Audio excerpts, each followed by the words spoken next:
हर साल की तरह अमरपुर की भी यही कहानी है। इस बार भी इस गांव में एक बड़े मेले का आयोजन किया गया। अगले दिन मेला शुरू होने वाला था।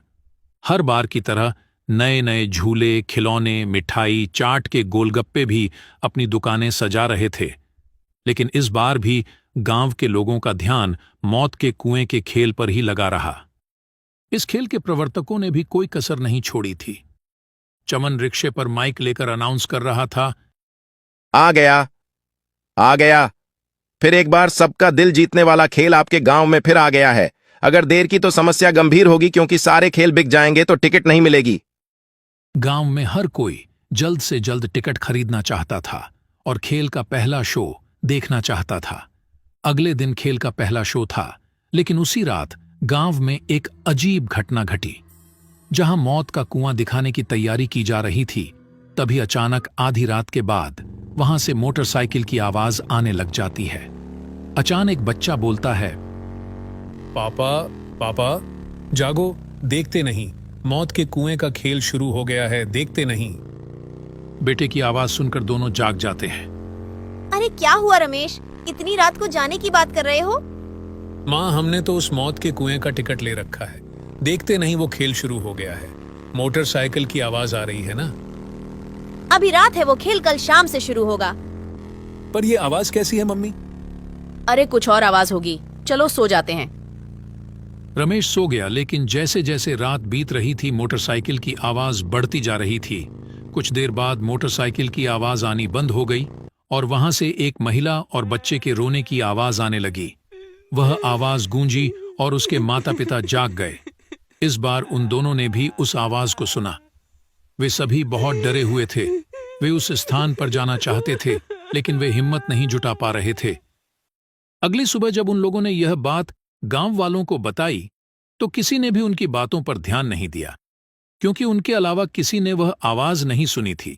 शायद ऐसा इसलिए भी था क्योंकि उनका घर मेला के मैदान के पास ही था। उसी दिन शाम को महेश, उसके मम्मी पप्पा मेला देखने गए। चारों तरफ लोगों की भीड़ थी।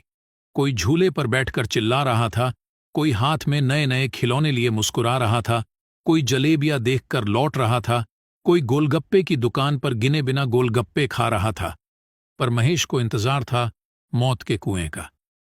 खेल शुरू होने पर भी काफी लोगों की भीड़ लग गई।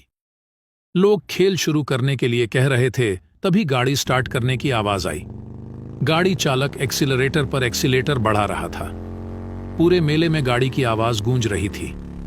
गाड़ी की आवाज से दर्शक उत्तेजित हो रहे थे। कई लोग सीटियां भी बजाने लगे। लेकिन इसी बीच लोगों ने देखा कि एक छोटी सी बच्ची मौत के कुएं में बैठी रो रही है। लोग चिल्लाने लगे, ये किसकी बच्ची है? इससे पहले कि कोई उस बच्ची को बाहर निकालता, लोगों ने देखा कि अचानक एक महिला भी कुएं के अंदर आ गई। उसका चेहरा काफी डरावना लग रहा था। वह लड़की जाकर उनकी गोद में बैठ गई। लोगों ने देखा कि जब वह रो रही थी तो उनकी आंखों से आंसू की जगह खून निकल रहा था। कुछ ही देर में दोनों उड़ते हुए बाहर आ गए। जिसने भी यह देखा वो जोर जोर से चिल्लाया, भूत, भूत, अरे भूत। यह बात उसके कर्मचारियों द्वारा मौत के कुएं के मालिक तक पहुंची तो वह बहुत क्रोधित हुआ और बोला, ये क्या बकवास है? और तुम लोगों ने कैसा भूत प्रेत लगा रखा है? सारा मेला लगा हुआ है क्या? यहाँ भूतों को रखा गया है? पर लगता है तुम लोग काम नहीं करना चाहते, बस मुफ्त के पैसे चाहिए। चलो अगले शो की तैयारी करते हैं। लेकिन अगला शो भी पूरी तरह खाली रहा, क्योंकि अफवाह फैल गई थी कि कुएं में भूत है। अब मालिक का गुस्सा 7वें आसमान पर पहुंच गया और उसने अपना गुस्सा अपने कर्मचारियों पर निकाला। उसी रात जब मालिक गहरी नींद में था तो उसने तेज रफ्तार से गाड़ी चलाने की आवाज सुनी। उस आवाज से उसकी नींद खुल गई। वह गुस्से से बुदबुदाने लगा। जैसे ही वह वहां पहुंचा, उसने जो देखा उसे अपनी आंखों पर विश्वास नहीं हुआ। उसने देखा कि एक आदमी लगातार मौत के कुएं में गाड़ी चला रहा था। उस आदमी ने अपना सर नीचे कर रखा था। मालिक ने उसे आवाज लगाई, लेकिन गाड़ी चालक ने कोई जवाब नहीं दिया। उधर ये आवाज आसपास के पूरे गांव को सुनाई दी। हर कोई सोच रहा था कि इतनी देर रात ये कैसी आवाज आ रही है। सबको डर लग रहा था। फिर भी कुछ लोग हिम्मत करके गांव में एक जगह जमा हुए। मेरी बात सुनो, हम सबको सरपंच के पास जाना चाहिए। सरपंच को लेकर मेले के मैदान में जाना चाहिए। राहुल की बात तो सही है, वैसा ही करना होगा। सारे लोग सरपंच के घर जाने लगे। सरपंच के घर के पास सारे लोग पहुंच गए। एक ने सरपंच को आवाज लगाई। सरपंच जी, अरे सरपंच जी। सरपंच बाहर आते हैं। अरे क्या हुआ? सारी बात सरपंच को बताते हैं। फिर सरपंच और सारे लोग मेले की तरफ निकलते हैं।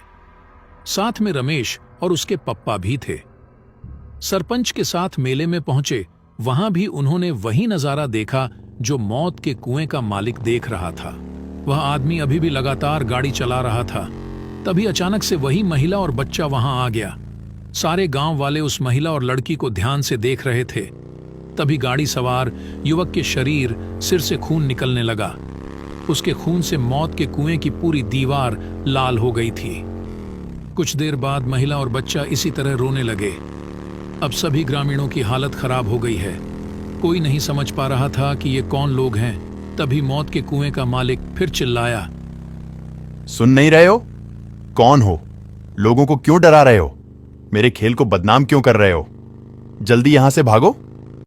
मालिक की बात सुनकर गाड़ी सवार सर उठाता है। उसे देखकर मालिक की आवाज लड़खड़ाने लगती है। पेंट भी गीली होने लगती है। अरे जानते हो ये कौन है?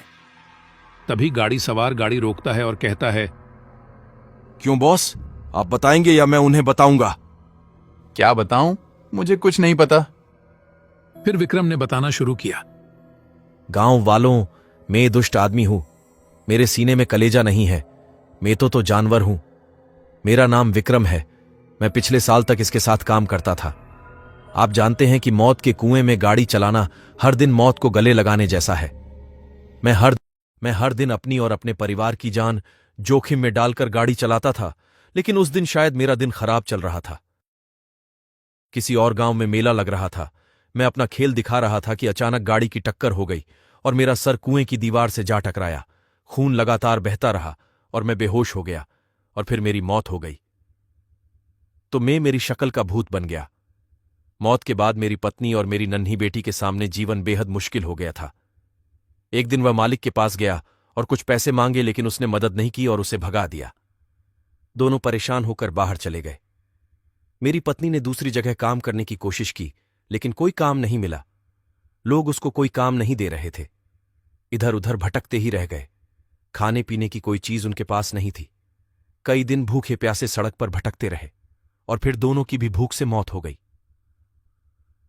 तुम गांव के लोग ही बताओ कि मेरा और मेरे परिवार का क्या कसूर था जिसकी सजा हमें मिली।